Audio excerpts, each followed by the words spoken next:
Solana Validator Outage knocks 102 of 699 nodes offline. A chunk of Solana's validator set went dark on August 13, 2026, but the chain stayed up. According to a report from Wu Blockchain citing a Solana Foundation technology executive, the outage disrupted 102 of the network's 699 validators, roughly 14.6% of the active set. The remaining validators kept producing blocks, so the network avoided the full stop that has hit Solana in past incidents. The distinction matters. Solana's history includes several outright halts, events where block production stopped entirely and the network needed a coordinated restart. This was not that. A partial validator outage that leaves the majority online is a degraded state, not a dead one. The chain kept confirming transactions while a minority of nodes dropped off. Nodes offline isn't the same as stake offline. 699 validators is the reference point for the active set at the time of the incident. Losing 102 of them removes a slice of the network's stake-weighted consensus, but Solana keeps producing blocks as long as a supermajority of stake stays online and in agreement. The reported figure of 14.6% of validators offline is a count of nodes, not necessarily a proportion of stake. A large validator and a small one each count as one node, so the share of stake affected could be higher or lower than the headline percentage, depending on which operators went down. That caveat is worth holding on to. 102 validators offline and 14.6% of the network's security offline are not the same claim. The first is what the source reported. The second would require knowing the stake behind each affected validator, which the initial report did not break down.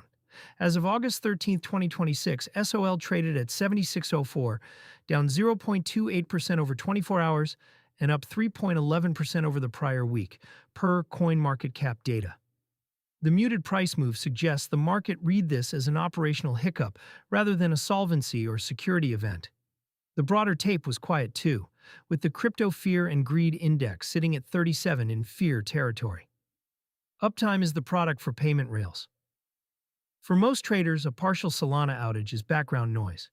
For anyone using Solana as a payment or settlement rail, uptime is the whole point.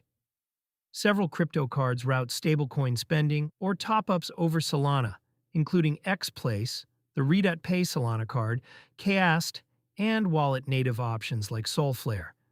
When a user taps a card that settles on-chain, the transaction assumes the network confirms promptly. A degraded network that keeps producing blocks generally keeps clearing those payments, just potentially slower, or with more failed sends that need a retry. A full halt is the real problem for spending, because pending settlement freezes until the chain restarts.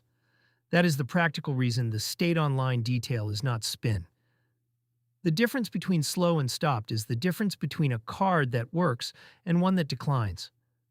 This is also a reminder that on-chain stablecoin spending inherits the reliability of whatever chain sits underneath it. A card is only as available as its settlement layer on any given day. The resilience question never fully closed.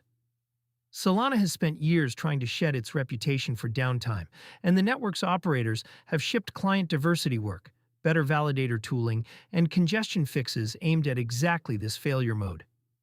An incident that takes down 102 nodes yet leaves the chain producing blocks is, in one reading, evidence that the resilience work is doing something.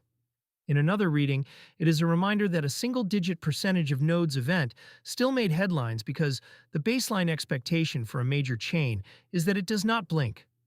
Both readings can be true. The network passed the test that matters most, staying live while surfacing the failure mode that keeps drawing scrutiny. The follow-up detail to watch is the root cause and how much stake the 102 validators actually represented, neither of which was clear in the first report.